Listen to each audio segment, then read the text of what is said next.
Hello दोस्तों, आप सभी को अपने स्मार्ट साइंस कोचिंग सेंटर में स्वागत है। दोस्तों आज क्लास 9th के साइंस का आंसर की लेकर आए हैं दोस्तों, जो आज आपके स्कूल में वीकली टेस्ट हुआ है। तो चलिए दोस्तों, आप लोग मिला लीजिए कि 16 प्रश्नों में कितने प्रश्नों का सही उत्तर दिया।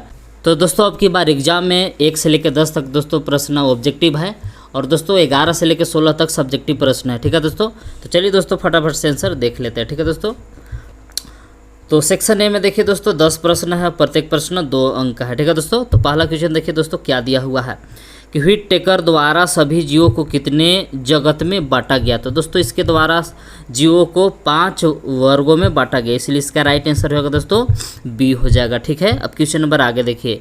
तो दूसरा प्रश्न दोस्तों इस तरह से दिया हुआ है कि नील हरित शैवाल है। तो दोस्तों नील हरित शैवाल क्या है, 100 पोषी जीव है, इसलिए इसका राइट आंसर होगा दोस्तों ए हो जाएगा। ठीक है, अब क्वेश्चन नंबर आगे देखिए। तो तीसरा प्रश्न दोस्तों इस तरह से दिया हुआ है कि प्रोटोजोआ किस प्रजाति के जीव है। तो दोस्तों प्रोटिस्टा प्रजाति के यह जीव है, इसलिए इसका राइट आंसर होगा दोस्तों बी हो जाएगा। ठीक है, आगे देखिए। क्वेश्चन नंबर 4 दोस्तों इस तरह से दिया हुआ कि पाइंस तथा साइकस है। तो दोस्तों पाइंस तथा साइकस जिम्नोस्पर्म है। ठीक है, इसलिए इसका राइट आंसर होगा दोस्तों डी हो जाएगा। अब क्वेश्चन नंबर 5 दोस्तों इस तरह से दिया हुआ है कि क्रिएटी बहुकोशिकीय और विषमपोषी जीवों को रखा गया है। तो दोस्तों इन लोग को फंजाई ग्रुप में रखा गया। ठीक है दोस्तों, इसलिए इसका राइट आंसर होगा दोस्तों सी हो जाएगा। अब क्वेश्चन नंबर 6 दोस्तों इस तरह से दिया हुआ है कि गुरुत्वाकर्षण बल की खोज किए थे। तो दोस्तों गुरुत्वाकर्षण बल की खोज न्यूटन वैज्ञानिक किए थे, इसलिए इसका राइट आंसर हो जाएगा दोस्तों बी हो जाएगा। ठीक है, अब क्वेश्चन नंबर 7 दोस्तों इस तरह से दिया हुआ है कि गुरुत्वाकर्षण स्थिरांक जी का मान होता है। तो गुरुत्वाकर्षण स्थिरांक जी का मान होता है दोस्तों 6.67 × 10⁻⁻11 न्यूटन मीटर स्क्वायर पर kg स्क्वायर, इसलिए इसका राइट आंसर होगा दोस्तों ए हो जाएगा। ठीक है, यह माइनस लगाना भूल गया है क्वेश्चन में। ठीक है, ए होगा। ठीक है, क्वेश्चन नंबर 8 दोस्तों इस तरह से दिया हुआ है कि किसी वस्तु का चंद्रमा पर भार पृथ्वी पर इसके भार का होता है। तो दोस्तों किसी वस्तु का चंद्रमा पर भार इसके पृथ्वी के भार का 1/6 गुना होता है। ठीक है दोस्तों, इसलिए इसका राइट आंसर होगा दोस्तों सी हो जाएगा। अब क्वेश्चन नंबर आगे देखिए। तो क्वेश्चन नंबर 9 दोस्तों इस तरह से दिया हुआ कि दाब का एसआई मात्रक पास्कल होता है जो निम्न के बराबर होता है। तो देखिए दोस्तों पी बराबर ऐसे सूत्र होता है कि एफ बटा में ए होता है। ठीक है दोस्तों, तो बल का होता है एसआई मात्रक न्यूटन और क्षेत्रफल का होता है मीटर स्क्वायर। तो न्यूटन पर मीटर स्क्वायर 1 पास्कल बराबर होता है, इसलिए इसका राइट आंसर होगा दोस्तों सी हो जाएगा। ठीक है, आगे देखिए।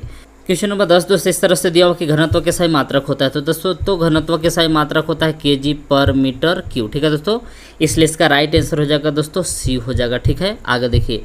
तो दोस्तों क्वेश्चन नंबर 11 से लेकर 16 तक दोस्तों क्या है, प्रश्न सब्जेक्टिव है, इसको आपको उत्तर लिखना है। तो चलिए दोस्तों बारी बारी से सभी प्रश्न का आप लोग को क्वेश्चन और आंसर साथ ही बता देते हैं। ठीक है, तो क्वेश्चन नंबर 11 दोस्तों इस तरह से दिया हुआ कि प्रकाश संश्लेषण करने वाला एक कोशिकीय यूकेरियोटिक जीव को आप किस जगत में रखेंगे। तो दोस्तों इसका यह आंसर लिखा हुआ है, आप वीडियो को रोक के आंसर इसका लिख लीजिए। ठीक है दोस्तों, आगे देखिए।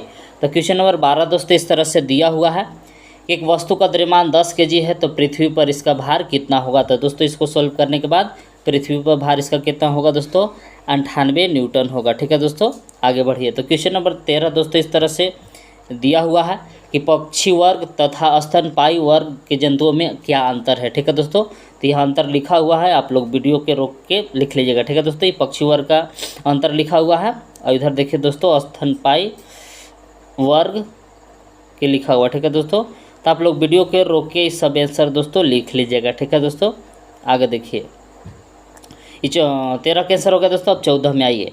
तो 14 प्रश्न दोस्तों इस तरह से दिया हुआ उत्फलकता से आप क्या समझते हैं, और इसका दोस्तों यहाँ आंसर लिखा हुआ है, आप लोग वीडियो को रोक के आंसर लिख लीजिएगा। ठीक है दोस्तों, आगे बढ़िए। क्वेश्चन नंबर 15 दोस्तों इस तरह से दिया हुआ कि पादप जगत के प्रमुख वर्ग कौन कौन हैं और इसके वर्गीकरण के क्या आधार हैं। तो दोस्तों इसका आंसर यहाँ लिखा हुआ है, आप लोग लिख लीजिएगा वीडियो को रोक के। इधर इसके वर्गीकरण के आधार भी दिया हुआ है।